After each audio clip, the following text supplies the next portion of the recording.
여러분, 인공지능 하면 보통 뭐가 떠오르세요?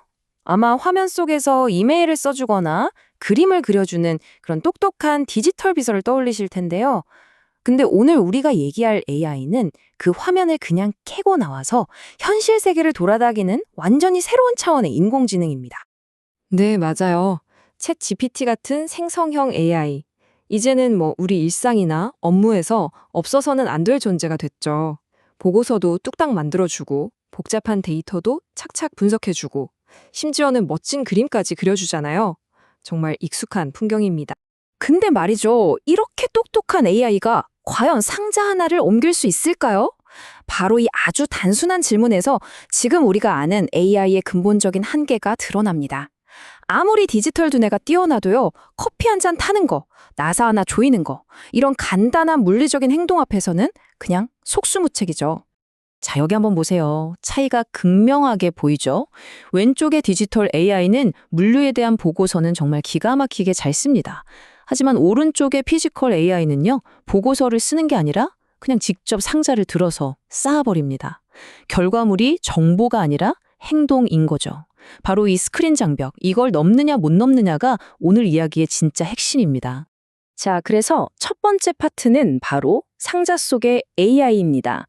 지금의 인공지능은 엄청난 지능을 가졌지만 마치 보이지 않는 스크린이라는 상자 안에 갇혀 있는 것과 같아요. 왜 그런지 한번 자세히 들여다볼까요? 디지털 세계랑 우리가 발 딛고 사는 이 현실 세계는 게임의 규칙 자체가 완전히 달라요.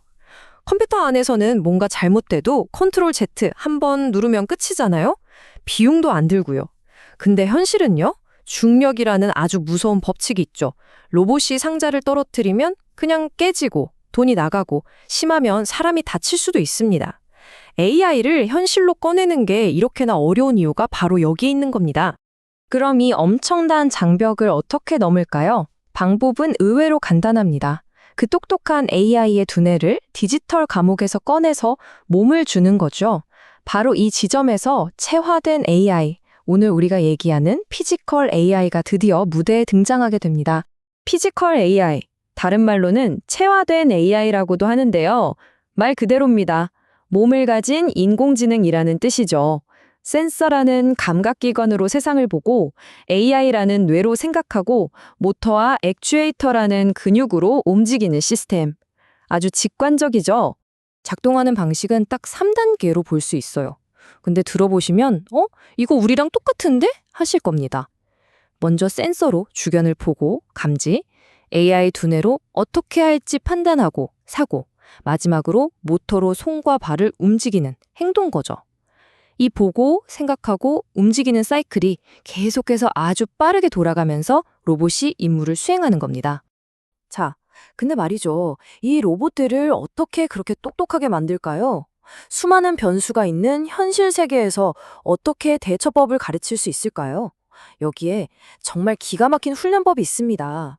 바로 현실에서 성공하기 위해서 현실이 아닌 가상세계에서 먼저 배우게 하는 거죠. 이 질문이 모든 것의 시작이에요. 한번 생각해 보세요. 로봇한테 일 가르치겠다고 수백만 번 넘어뜨리고 부서뜨리고 그럴 순 없잖아요. 그쵸? 한 번 고치는 데에 드는 비용과 시간을 생각하면 현실적으로 이건 그냥 불가능한 일입니다. 그 불가능을 가능하게 만드는 해답이 바로 이 디지털 트윈입니다. 현실 세계를, 그러니까 공장이나 창고를 그대로 복사해서 가상세계에 만들어 놓는 거예요. 그냥 3D 그래픽이 아니고요. 중력이나 마찰력 같은 물리 법칙까지 완벽하게 똑같이 시뮬레이션 하는 겁니다. 바로 이 가상세계 안에서 로봇은 하룻밤 만에 100만 번 이상을 실패합니다. 100만 번 넘어지고 100만 번 부딪히고 현실에서는 몇 년, 아니 몇십 년이 걸려도 못할 경험을 단 하룻밤 만에 데이터로 쌓는 거죠. 이게 바로 디지털 트윈 훈련의 마법입니다. 그러니까요, 현장에 처음 투입되는 로봇은 사실 신입이 아닌 거예요. 이미 수백만 번의 실패로 단련된 말 그대로 경력직 신입인 셈이죠. 출근 첫날부터 에이스 역할을 할 수 있는 이유가 바로 여기에 있습니다. 자, 이렇게 가상세계에서 만렙을 찍고 온 피지컬 AI. 과연 현실에서는 어떤 일들을 하게 될까요? 지금부터는 진짜 현실적인 이야기를 좀 해보겠습니다. 가장 먼저 투입되는 분야는 우리가 흔히 3D라고 부르는 일들입니다. 위험하고 dangerous, 더럽고 dirty, 그리고 힘든 difficult 일들이죠. 유해 물질을 다루거나 허리 아프게 무거운 걸 계속 나르거나 솔직히 사람이 하기엔 너무 고되고 위험한 일들부터 대신하게 되는 겁니다. 물론 도입을 가속하는 가장 강력한 이유는 결국 돈입니다. 경제성이죠. 이 표를 한번 보세요. 좀 충격적일 수 있는데 예를 들어 창고에서 물건 짚는 일, 사람이 하면 연봉에 복리후생까지 해서 1년에 5천만 원 정도 들거든요.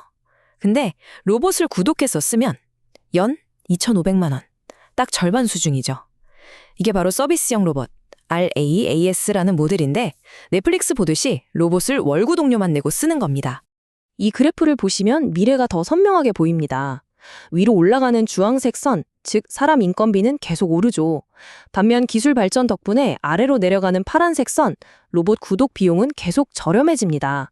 자, 이 두 선이 만나는 지점, 이 티핑 포인트를 넘어서는 순간 사업가 입장에서는 로봇을 쓰는 게 무조건 이득이 되는 겁니다. 그리고 많은 산업 분야가 이미 이 지점을 넘어서고 있어요. 자, 이쯤 되면 아마 다들 똑같은 걱정이 드실 거예요.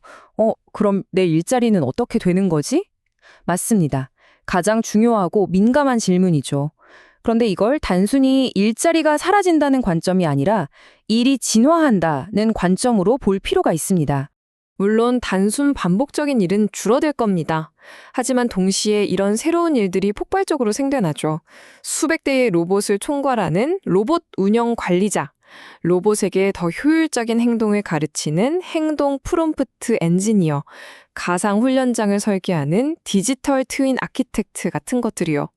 이제 사람은 더 창의적이고 전략적인 일을 맡게 되는 겁니다. 결국 핵심은 이겁니다. 앞으로의 세상에서 로봇에게 내일을 빼앗기는 사람이 될 것인가? 아니면 그 로봇 군단 전체를 지휘하는 사람이 될 것인가? 우리는 이제 선택을 해야 합니다. 관점을 완전히 바꿔야 할 때가 온 거죠. 역사를 돌이켜보면 거대한 혁명은 항상 인간의 능력을 증폭시켜 왔습니다.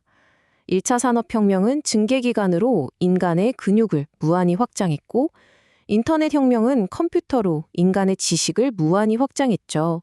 그리고 지금 우리는 바로 그 다음 혁명의 시작점에 서 있습니다. 이번 피지컬 AI 혁명은 바로 그 무한히 확장된 지식을 가지고 기계가 마침내 행동할 수 있게 된 첫 번째 혁명입니다. 지식을 행동으로 옮길 수 있는 기계들, 스크린 밖으로 뛰쳐나온 이 새로운 지능을 가지고 과연 우리는 어떤 세상을 만들게 될까요? 그 무한한 가능성에 대한 질문을 마지막으로 던지면서 오늘 이야기를 마무리하겠습니다.